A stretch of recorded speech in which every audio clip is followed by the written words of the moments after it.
Hey, welcome to my channel. What can I say? It was an interesting Shanghai race, put it that way.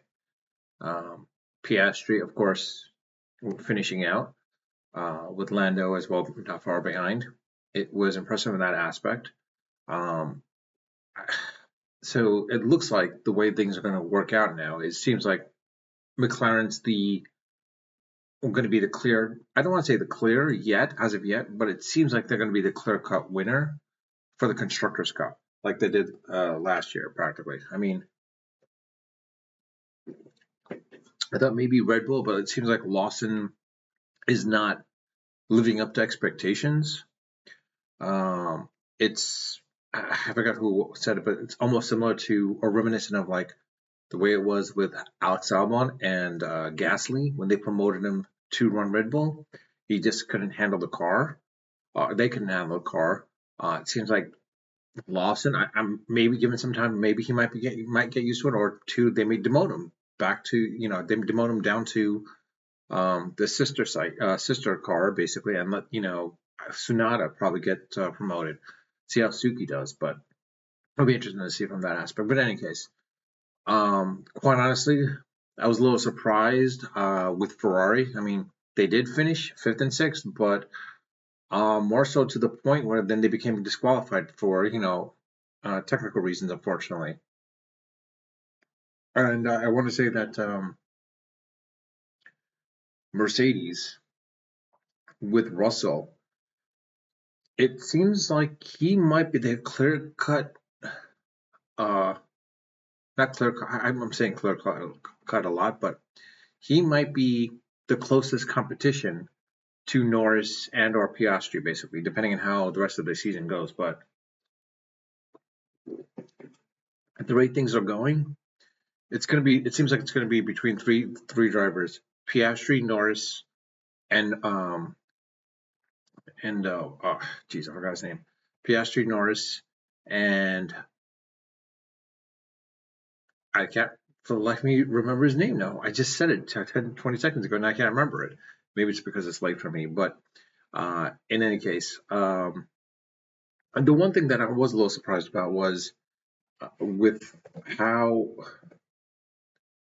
Alex Albon is able to essentially I don't want to say how he's handling it, but it seems like he's doing really well, quite honestly. Um, I mean, finishing in the top 10, top 8, basically, it's pretty impressive, quite honestly. I'm sorry, George Russell. That's the other third person. I had to go online and just look, basically, George Russell being the third person. I mean, Max Verstappen, it depends, but it seems like something's going on with Red Bull car. They must have changed something that he's not used to, and he's just getting he has to adjust to it. I don't know. It's hard to say. But it'll be interesting to see if he's going to revert back to what he did last year as well, to being a little complainer versus someone that tries to solve the problem basically and complains to everyone else and it's like, oh, it's your fault, it's their fault, etc. It's like the car's crap, rather than taking responsibility as well too.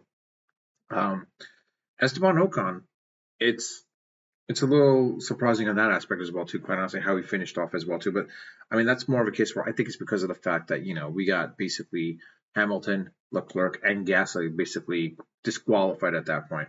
Other person that was a little surprised was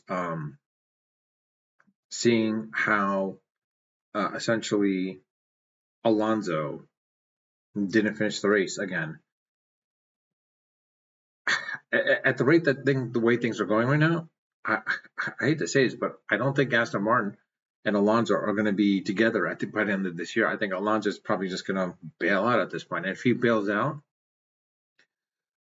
I was going to say maybe Sainz goes in and replaces him, but Sainz has got a long contract with Williams, and like Williams is getting up there.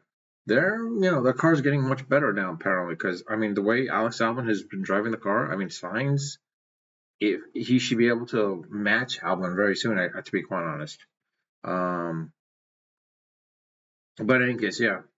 Um, I can just say this is like it looks like so far at this rate, um, it's going to come down to the fact that I think it's going to come down to mostly maybe McLaren probably winning the constructors. I mean, I could be wrong.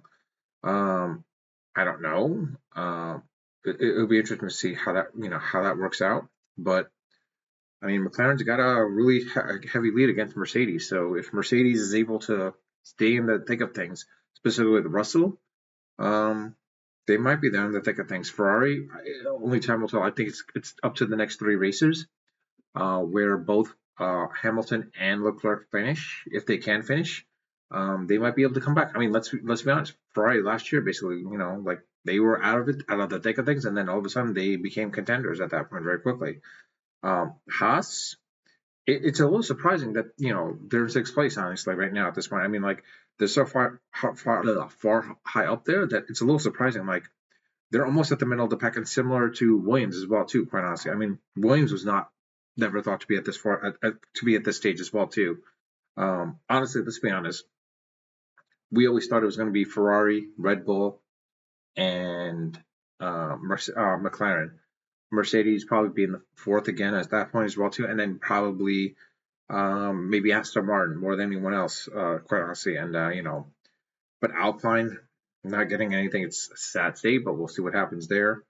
Yeah, but outside of that, now when it comes to as far as drivers themselves, I mean, like with the championships, I mean, yeah, I mean McLaren, I mean Norris has got a lead against Verstappen at this point, but don't be surprised with Russell and Piastri being up there at this point, because I mean, if it keeps going between these and it's rotating between the top 3, between these 3 individuals, do not be surprised that it's going to be a close drivers championship compared to like the past couple of years. But again, next couple of races we'll see. But at this point, it's showing basically that the McLaren drivers as well as Russell are probably going to be the dominant forces. And yeah, we'll see from there at that point. But with that, I'll leave it at that.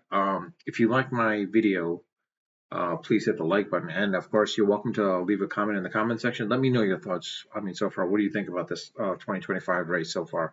Who do you think is going to probably be the clear-cut winner, or who do you think is going to be the winner for Constructors' Cup as well as driver, basically?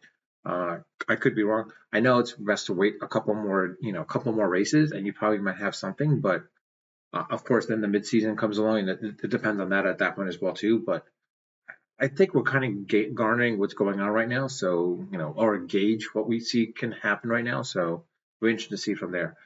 With that, I'll leave it at that again. Unfiltered, unedited. Of course, before that, I asked if you haven't subscribed to my channel, please subscribe to my channel. If you can hit the subscribe button. But with that, again, I'll leave it at that. Unfiltered, unedited, and of course, always unrehearsed. Until next time.